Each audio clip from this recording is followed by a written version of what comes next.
Hello students, स्वागत है आपका अपने YouTube channel PS chemistry classes में। तो स्टूडेंट्स, ठोस अवस्था नामक चैप्टर से आज आपको करवाएंगे न्यूमेरिकल। तो स्टूडेंट्स, सवाल है, चांदी का क्रिस्टलीकरण एफसीसी जालक में होता है यदि इसकी कोष्ठिका की कोरों की लंबाई 4.07 इंटू 10⁻⁻8 सेंटीमीटर तथा घनत्व 10.5 ग्राम प्रति घन सेंटीमीटर हो तो चांदी का परमाणविक द्रव्यमान ज्ञात कीजिए। छात्रों, इसमें चांदी का परमाणु भार ज्ञात करना है। सवाल में दिया गया है कोष्ठिका के कोर की लंबाई, इसमें दिया गया है कोर की लंबाई बराबर दी गई है इसकी 4.07 इंटू 10⁻⁻8 सेंटीमीटर दी गई है और इसका घनत्व दिया गया है, घनत्व D बराबर दिया गया है 10.5 ग्राम प्रति घन सेंटीमीटर, ये दिया गया है। और कोर की लंबाई A बराबर दिया गया है, यह है कोर की लंबाई स्मॉल a बराबर 4.07 इंटू 10⁻⁻8 घन सेंटीमीटर। स्टूडेंट्स, इसमें फार्मूला लगता है D बराबर ZM upon AQ into NA, ये फार्मूला होता है D बराबर ZM upon AQ into NA। Students, इसमें M निकालना है, जब M निकालोगे तो पक्षांतर कर देंगे तो ये हो जाएगा M बराबर D into AQ into NA upon Z। Students, Z यहाँ परमाणुओं की संख्या होती है। अब परमाणुओं की संख्या, चूंकि जालक कैसा है एफसीसी जालक है, मतलब फेस सेंटर्ड क्यूबिक है। तो स्टूडेंट्स, फेस सेंटर्ड क्यूबिक में परमाणुओं की संख्या होती है 4, यानी फेस सेंटर्ड क्यूबिक में Z बराबर होता है 4। अब Z बराबर स्टूडेंट्स 4 कैसे होता है उसे देखें। जो फेस सेंटर्ड क्यूबिक होता है उसमें इस तरह से ये संरचना होती है, घनी जो जालक है, घनी जालक की ये संरचना होती है। अब स्टूडेंट्स, इसमें फेस सेंटर्ड है, फेस सेंटर्ड में क्या होता है कि परमाणु कोनों पर होते हैं, प्रत्येक कोने पर परमाणु होते हैं। और कोनों के अतिरिक्त स्टूडेंट्स परमाणु जो होते हैं इसके प्रत्येक फेस पर होता है, प्रत्येक फलक पर भी परमाणु होता है। इन फलकों पर भी, यानी फलक हैं 6 फलकों पर भी परमाणु होता है स्टूडेंट्स। तो जब 6 फलकों पर परमाणु होता है, चूंकि प्रत्येक कोने के लिए मान होता है 1/8 और कोने होते हैं 8, तो इस प्रकार से कोनों के लिए मान बनता है 1, यानी ये मान होता है कोनों पर। और स्टूडेंट्स, जो फलक होते हैं, फलकों पर मान जो होता है 1/2 होता है। और चूंकि फलक होते हैं 6, जब 6 फलक होते हैं तो इसे कैंसिल, 2 3 6, तो ये बन जाता है इसका 3। तो कुल परमाणु कितने आ गए? कुल परमाणु स्टूडेंट्स फलकों पर है 3 और प्लस कोनों पर है 1, बराबर होता है 4 परमाणु।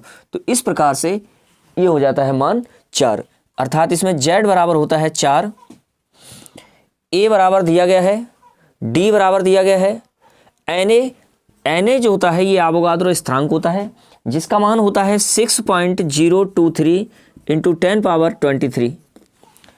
अब स्टूडेंट्स, ये मान लगा देते हैं न्यूमेरिकल में। जब ये मान लगाते हैं स्टूडेंट्स, फार्मूला है M बराबर D into AQ into NA upon Z। D का मान ये दिया गया है, D घनत्व है 10.5 इंटू AQ, A का मान दिया है 4.07 इंटू 10⁻⁻8 और इसका क्यूब हो जाएगा इंटू NA का मान ये दिया गया है 6.023 इंटू 10⁻23 अपॉन Z का मान दिया गया है 4। कैलकुलेट कर देते हैं इसे, 10.5 इंटू 4.07 इसका घन है, 4.07 का स्टूडेंट जब घन करोगे ये आएगा 67.4 इंटू 10⁻⁻8 है, इसका हो जाएगा 10⁻⁻24 इंटू 6.023 इंटू 10⁻23 अपॉन 4, ये हो जाएगा 10.5 इंटू 67.4 है, इसे लिख सकते हैं 6.74 इंटू 10 पावर 23 माइनस में into 6.023 into 10 power 23, 10 power 23 minus में 10 पावर 23 प्लस में, ये हो जाएगा कैंसिल और इसका बटे में है 4। स्टूडेंट्स इनका गुणा कर लेते हैं सभी का और 4 का भाग दे देते हैं।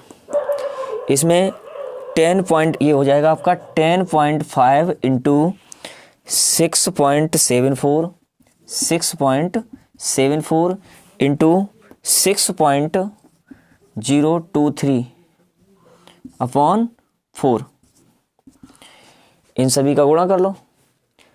10.4 इंटू 6.74 इंटू 6.023, इनका स्टूडेंट्स जब गुणा करेंगे तो ये, जब इनका गुणा करेंगे तो ये आएगा 426.24 अपॉन 4, भाग दे दो इसका 20, ये आ जाएगा 106.55, ये आ गया अड़भार m बराबर। स्टूडेंट्स ये अड़भार m बराबर आ जाएगा 106.55। सवाल है स्टूडेंट्स, नायोबियम क्रिस्टलीकरण अंतः केंद्रित घनी संरचना में होता है यदि इसका घनत्व 8.55 ग्राम प्रति घन सेंटीमीटर हो तो इसके परमाणविक द्रव्यमान 93 यूनिट का प्रयोग करके परमाणु त्रिज्या की गणना कीजिए। स्टूडेंट्स परमाणु त्रिज्या r बराबर इसमें ज्ञात करना है, इसमें ज्ञात करना है परमाणु त्रिज्या r बराबर। चूंकि ये संरचना अंतः केंद्रित घनी है और जब ये संरचना अंतः केंद्रित घनी है तो इसमें परमाणु त्रिज्या r बराबर सूत्र होता है, परमाणु त्रिज्या r बराबर सूत्र होता है √3a/4, √3a/4, ये परमाणु त्रिज्या r बराबर सूत्र होता है। स्टूडेंट्स r बराबर सूत्र है √3a/4। अब चूंकि यहाँ पर a नहीं ज्ञात है तो इसे a ज्ञात करना है, a पहले ज्ञात करना है। जब स्टूडेंट्स a बराबर निकालोगे तो उसके लिए फार्मूला लगेगा d बराबर Zm/AQ इंटू Na। जब d बराबर Zm/AQ इंटू Na फार्मूला लगाएंगे तो इसमें a निकालना है तो ये हो जाएगा AQ बराबर Zm/d into Na, d into Na हो जाएगा। स्टूडेंट्स ये अंतः केंद्रित संरचना है और जब ये अंतः केंद्रित संरचना है तो इसमें z बराबर होता है, अंतः केंद्रित में z बराबर होता है 2। अंतः केंद्रित में z बराबर 2 कैसे होता है उसे समझें। घनीय संरचना है और इस घनीय संरचना में परमाणु, इस प्रकार की ये संरचना है, घनीय संरचना है, इसमें परमाणु होते हैं कोनों पर और कोनों के अतिरिक्त परमाणु इसके एक अंतः केंद्र में होता है। अंतः केंद्रित संरचना है तो एक परमाणु होता है इसके अंतः केंद्र में, यहाँ सेंटर में। तो कोनों के लिए जो मान होता है, कोने होते हैं 8, एक कोने के लिए मान होता है 1/8। तो कोनों के लिए क्या हो जाएगा, कोनों के लिए हो जाएगा 1 और 1 है इसके केंद्र के लिए, केंद्र पर परमाणु बराबर 1। तो कुल परमाणु बराबर कितने हो गए, 1 हो गया इसके कोने का और 1 हो गया केंद्र का। 1 + 1 = 2, ये हो जाएगा 2। इस प्रकार से z का मान होता है 2। m है यहाँ पर परमाणु भार, m जब परमाणु भार है यहाँ दिया गया है इसके परमाणविक द्रव्यमान 93 यूनिट का प्रयोग करके, तो m का मान दिया है 93। d घनत्व है, d बराबर स्टूडेंट्स ये दिया गया घनत्व, इसका घनत्व d बराबर ये दिया गया है 8.55 ग्राम प्रति घन सेंटीमीटर। Na जो होता है ये एवोगाद्रो स्थिरांक है, इसका मान निश्चित होता है 6.023 इंटू 10 पावर 23। स्टूडेंट्स ये मान लगा देते हैं इसमें। जब इस फार्मूला में ये मान लगाओगे तो ये हो जाएगा AQ बराबर z का मान है 2 इंटू m का मान है 93 अपॉन d का मान है 8.55 इंटू Na का मान है 6.023 इंटू 10 पावर 23। ये इसमें मान लगा देते हैं। ये मान इसमें लगाएंगे तब ये क्या हो जाएगा, इसका गुणा कर देंगे, ये हो जाएगा 2 3 6 और 2 9 18, 186 स्टूडेंट्स, ये 186 हो जाएगा बटे इनका गुणा कर लो 8.55 इंटू 6.023, इनका स्टूडेंट्स गुणा कर लेते हैं। जब इनका गुणा करोगे तो इनका गुणा क्या आएगा, इनका गुणा आ जाएगा स्टूडेंट्स 51.49 इंटू 10 पावर 23, ये आ जाएगा इसका गुणा।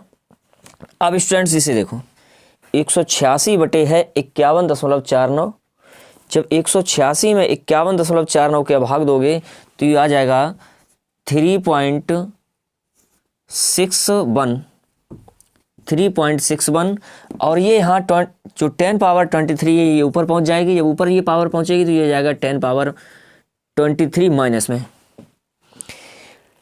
ये मान आया ए क्यू का। स्टूडेंट्स ए क्यू बराबर आ गया है 3.61 इंटू 10 पावर माइनस 23। अब मान निकालना है ए का। जब ए का मान निकालोगे यहाँ से जब घन हटेगा तो उधर घनमूल हो जाएगा, अर्थात ये हो जाएगा ए बराबर घनमूल 3.61 इंटू 10 पावर माइनस 23।